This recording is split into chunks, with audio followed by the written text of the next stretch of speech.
मेरे प्यारे बच्चे, आज का यह संदेश दिव्य ऊर्जा और दिव्य शक्तियों से भरा हुआ है, इसलिए इसे स्वीकार करने में देरी बिल्कुल भी मत करना। इसे तत्काल स्वीकार करो, इसे अपने नजरों के सामने जाने मत दो, क्योंकि बहुत की सौभाग्य से यह संदेश तुम्हें प्राप्त हुआ है।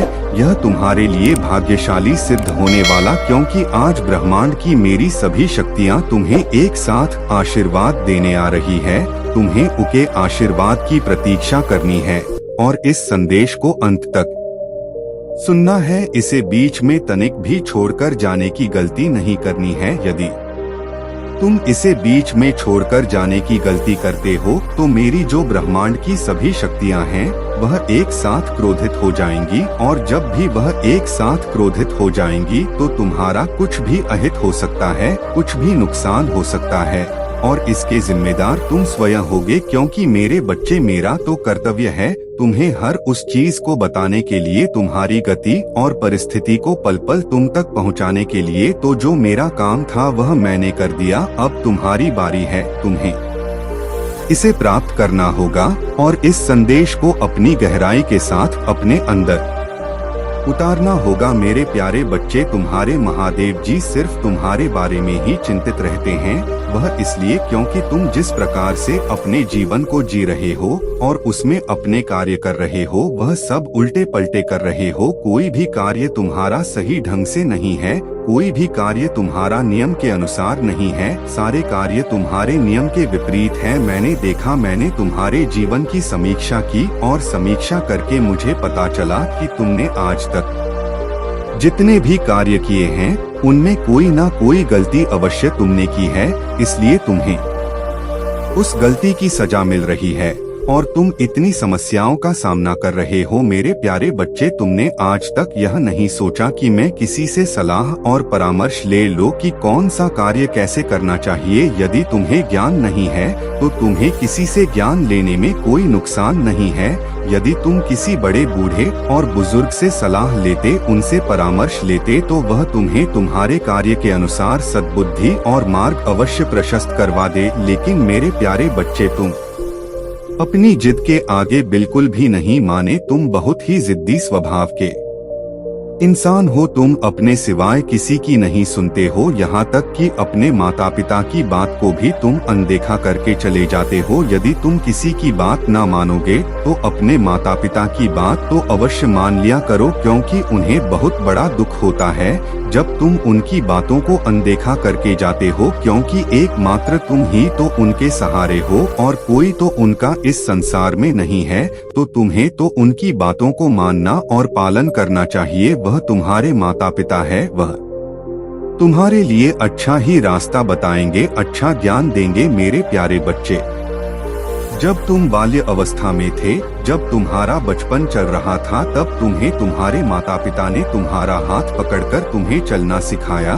और तुम्हें बोलना सिखाया, तुम्हारी देख रेख की, तुम्हारा सभी प्रकार से पालन पोषण किया। और अब जब तुम बड़े हो गए हो, अपने पैरों पर खड़े होने लगे हो, तो वही माता पिता तुमसे कुछ कहते हैं तो तुम्हें कड़वा लगता है, क्योंकि कड़वा तो लगेगा ही, क्योंकि अब जो तुम अपने पैरों पर खड़े हो गए हो, अब तुम्हें किसी के सहारे की आवश्यकता नहीं है। मेरे प्यारे बच्चे, तुम यह बिल्कुल भी मत सोचो कि मुझे सहारे की आवश्यकता नहीं है। तुम चाहे जितने बड़े हो जाओ, चाहे जितने बड़े बड़े कार्य कर लो, परंतु तुम्हें अपने माता पिता का आशीर्वाद लेना परम आवश्यक है।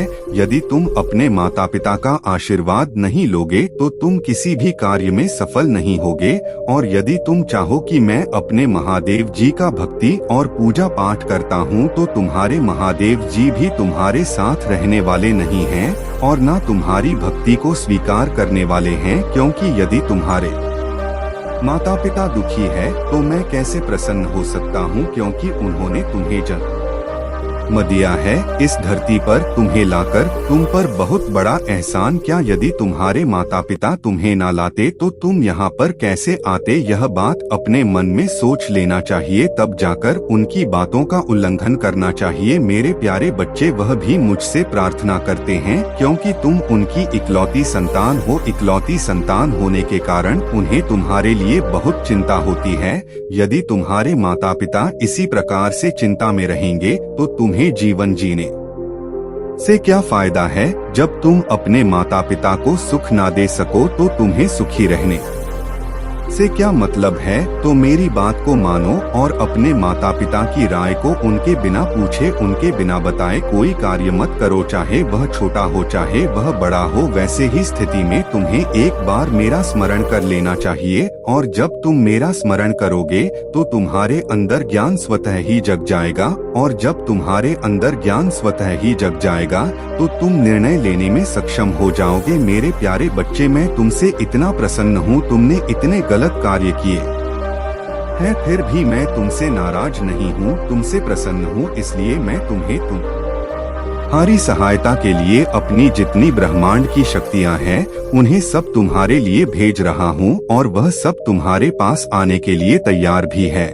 लेकिन मेरे प्यारे बच्चे, तुम्हें उन्हें प्राप्त करने के लिए कुछ व्यवस्था करनी पड़ेगी। उसके लिए तुम्हें अपने आप को तैयार करना होगा, तुम्हें अपने आप को मजबूत करना होगा, क्योंकि वह शक्तियाँ मेरी जितनी भी है वह बहुत ही शक्तिशाली और प्रचंड है। उनका सामना करना तुम्हारे लिए इतना आसान नहीं है। उसके लिए तुम्हें अपने आप को बहुत ही पाने की आवश्यकता है, क्योंकि मेरे प्यारे बच्चे, मैं तो सब कुछ समझता हूँ। मैं जो भी करता हूँ अपने अनुसार करता हूँ। मैं उतना ही करूँगा जितना कि तुम बर्दाश्त कर लो, परंतु वह जो मेरी शक्तियाँ हैं वह बहुत ही प्रचंड और उग्र है। वह जब भी तुम्हारे पास तुम्हें आशीर्वाद देने के लिए और तुम्हारा साथ देने के लिए आएंगी, तब तुम्हें कुछ दिक्कतों का सामना करना पड़ सकता है। मेरे प्यारे बच्चे, उसके लिए मैं तुम्हें एक उपाय बता रहा हूँ। उस उपाय को तुम्हें करना है। उनके आने के पूर्व तुम इस उपाय को कर लेना, क्योंकि वह बस अब तैयारी बना रही है तुम्हारे पास आने के लिए। वह खिलखिला कर हंसती हुई तुम्हारे पास आ रही है। उससे पहले तुम तैयार हो जाओ और अपने आप को मजबूत बना लो। मेरे प्यारे बच्चे, मेरी बात को ध्यान से सुनो और उसका पालन करो। आज रात 10 बजे के बाद तुम्हें स्नान ध्यान करके आसन लगाकर मेरे पर चले जाना है। जहाँ पर तुम पूजा पाठ करते हो वहाँ पर चले जाना और आसन लगाकर एक बत्ती का घी का दीपक जला लेना। उस दीपक को पूर्ण भरना पर चले जाना है। जहाँ पर तुम पूजा पाठ करते हो वहाँ पर चले जाना और आसन लगाकर एक बत्ती का घी का दीपक जला लेना। उस दीपक को पूर्ण भरना, उसे आधा मत भरना, ताकि वह कुछ देर तक जलता रहे। इतना करने के बाद तुम्हें एक लोहे की औजार ले लेना है। वह चाहे चाकू छुरी या कुछ भी हो सकता है, जो भी तुम्हारे पास उपस्थित हो उसे लेकर के तुम्हें बैठ जाना है और श्याम सदाशिव का 151 बार जाप करना है, और जाप करके उस औजार पर फूंक मार देना है। इतना करने के बाद में तुम्हें अपने चारों तरफ उसी से एक गोल आकार का घेरा बना लेना है। गोलाकार का घेरा बना करके तुम्हें वहीं पर बैठे रहना है जब तक कि वह मेरी शक्तियाँ तुम्हारे पास ना जाए, तब तक तुम्हें बैठकर प्रतीक्षा करनी है। मेरे प्यारे बच्चे, अब तुम समझ रहे होगे कि यह मैंने तुम्हें क्यों बताया है। यह मैंने तुम्हारे लिए सुरक्षा कवच बनाया है।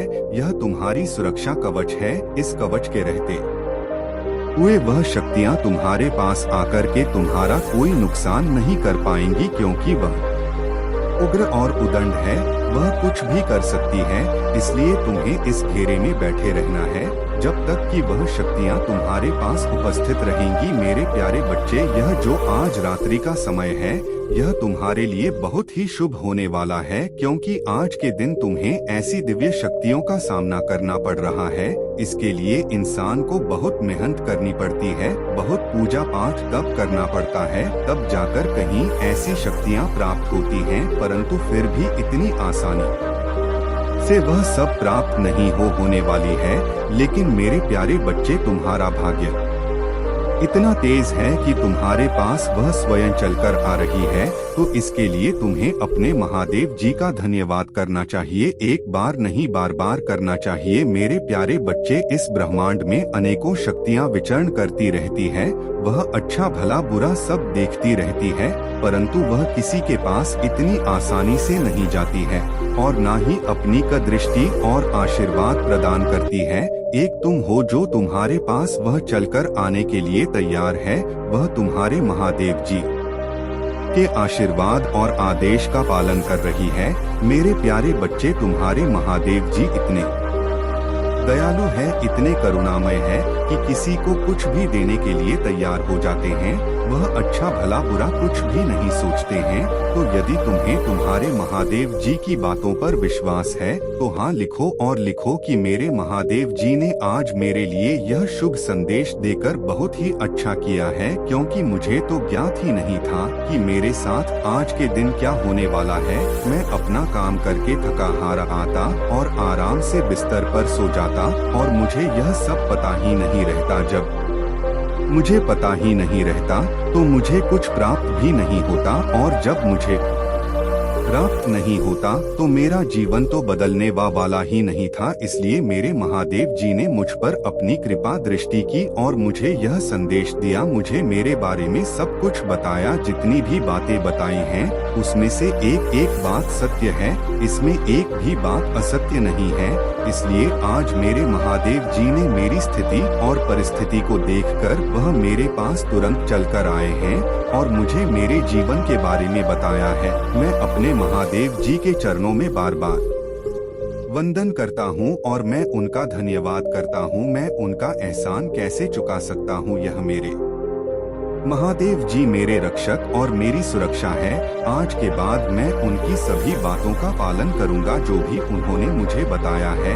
जितना भी ज्ञान मुझे दिया है उनका सब मैं पालन करूंगा, उन्हीं के अनुसार अपना जीवन चलाऊंगा। यदि पहले ही मैं अपने महादेव जी की बातें मान जाता और अपना रास्ता बदलकर सही रास्ते का चुनाव कर लेता तो आज मुझे यह सब दिन देखने को नहीं मिलते। मेरा जीवन भी सबकी तरह अच्छा हो जाता और मैं भी एक सक्षम इंसान बन जाता कि एक दूसरे की मदद भी कर सकता। आज मेरे पास इतना पर्याप्त सब कुछ नहीं है कि मैं दूसरे की मदद कर सकूं। उसके लिए मुझे बहुत संघर्ष करना है। मेरा भी दिल है, मैं भी चाहता हूं कि मैं किसी गरीब की सहायता करूं, किसी भूखे को भोजन खिलाऊं, किसी ब्राह्मण को दान दूं, परंतु मेरे पास इतना सब कुछ नहीं है कि मैं यह सब कर सकूं। आज मेरे महादेव जी ने जो मेरे साथ उपकार किया है और अपनी ब्रह्मांड की शक्तियों को मेरे घर भेजा है, इतना बड़ा क्या है। यह मेरे महादेव जी की दयालुता है, वह इतने करुणामय है। इन्होंने मेरे बिना मांगे सुन ली है और मेरे साथ इतना बड़ा उपकार किया है कि मैं जीवन पर्यंत यह उपकार चुका नहीं सकता हूँ, परंतु एक कार्य तो अवश्य कर सकता हूँ। मैं अपने महादेव जी की भक्ति कर सकता हूँ। मैं अपनी भक्ति के चलते अपने महादेव जी को प्रसन्न करता रहूँगा और उनका शुभ आशीष लेता रहूँगा। मेरे प्यारे बच्चे, अब मैं तुम्हें आगे की बात बताता हूँ। यह जब मेरी शक्तियाँ आएंगी तब तुम्हें कैसे मालूम होगा। जब उस समय तक तुम बैठे रहोगे उसके बाद में अचानक तुम्हारे सामने कुछ धीमी मंद गति में आवाज सुनाई देगी और हवा का झोंका इस प्रकार से तुम्हें छूकर निकलेगा जैसे मानो कि शीतल हवा चल रही हो। इसी बीच में तुम्हें एक काम कर देना है, एक जोड़ी लौंग और 7 बतासे रखकर उन सबको भोग लगा देना है। जैसे ही तुम भोग लगा दोगे वैसे ही वह शांत हो जाएंगे और तुम्हारे उस भोग को ग्रहण करने लगेंगे। उसके बाद में वह तृप्त हो जाएंगे, फिर वह अपने आप को शांत कर लेंगे। उसके बाद में तुम्हें क्या करना है, तुम्हें अपनी आंखों को बंद कर लेना है और एकाग्रचित होकर बैठे रहना है। तभी मेरी शक्तियाँ तुम्हें अपना आशीर्वाद देना प्रारंभ करेंगी। मेरे प्यारे बच्चे, जब भी मेरी शक्तियाँ तुम्हें अपना आशीर्वाद दे रही होंगी तब तुम्हारे शरीर के अंदर एक चुनचुनाहट और सनसनाहट महसूस होगी जो हल्की गति में होगी। ऐसा होने पर तुम्हें घबराना बिल्कुल नहीं है, बस तुम्हें शांत होकर बैठे रहना है। तुम जितनी देर तक शांत बैठे रहोगे उतनी देर तक वह तुम्हें आशीर्वाद देती रहेगी। उसके बाद में कुछ क्षण में यह तुम्हारे साथ घटना होना बंद हो जाएगी। फिर तुम्हारा शरीर एकदम वज्र के समान हो जाएगा और इतना विशाल तुम्हें महसूस होने लगेगा। तुम्हें ऐसा लगेगा कि मेरा भार बहुत बढ़ गया है।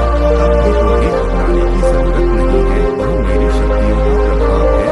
उसी की वजह जैसे तुम्हारे शरीर में यह उथल-पुथल होने लगी है। कुछ देर के बाद में यह सब शांत हो जाएगा और तुम्हें शुभ आशीष और आशीर्वाद प्राप्त हो जाएगा। मेरे प्यारे बच्चे, मैंने तुम्हारे लिए इतना बड़ा काम किया है जितना तुमने कभी कल्पना नहीं की होगी, क्योंकि मैं तुम्हारे अनुसार, तुम्हारे मन के अनुसार उससे भी ज्यादा दिया है। अब तुम इसके बाद में जो भी कार्य करोगे, जहाँ भी जाओगे, वहाँ तुम्हें सफलता प्राप्त होगी। तुम्हारे अंदर एक आकर्षण होगा, जो भी तुम्हें देखेगा वह तुम्हारी तरफ आकर्षित हो जाएगा, वह तुम्हें देखता ही रह जाएगा, क्योंकि तुम्हारा आकर्षण बढ़ जाएगा और तुम्हारा तेज चमकने लगेगा, जैसे कि मानो सूर्य की भांति चमकेगा। तुम जो भी मांगोगे वह तो मिल जाएगा और जो भी कार्य करोगे वह पूर्ण हो जाएगा। कोई कार्य तुम्हारे बिगड़ेंगे नहीं, तुम्हारे मार्ग में कोई बाधा उत्पन्न नहीं होगी, क्योंकि मेरे प्यारे बच्चे उनका निवारण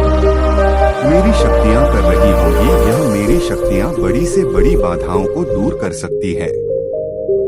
फिर वह चाहे कितनी बड़ी समस्या क्यों ना हो, चाहे वह तुम्हारे जीवन से जुड़ी हो और चाहे वह तुम्हारी भौतिक गतियाँ से जुड़ी हो और चाहे तुम्हारे परिवार के बारे में जुड़ी हो, सभी का अभी समीक्षा करेंगी और रक्षा करेंगी। अपने अनुसार तुम्हारे जीवन में हस्ताक्षर करती रहेंगी। तुम्हें पहले ही किसी संकट से संकेत दे देंगी। आने वाला संकट तुम्हारा आने से पहले ही टल जाएगा और तुम्हारी रक्षा हो जाएगी। मेरे प्यारे बच्चे, यही तो मैं चाहता था कि तुम एक ऐसे व्यक्ति हो जाओ जो कोई ना हो सका है, लेकिन मेरी इन शक्तियों के आशीर्वाद का तुम कभी भी दुरुपयोग मत करना। जब तुम्हारे सभी कार्य बन जाएं और तुम हर कार्य में सक्षम हो जाओ, तब तुम अपने अंदर कभी घमंड मत उत्पन्न होने देना और ना ही कभी किसी को सताने का प्रयास करना और ना ही कभी किसी को अपने आप की शक्ति को प्रदर्शित करने का काम करना। यदि तुम ऐसा करते हो तो मेरी शक्तियाँ रुष्ट हो जाएंगी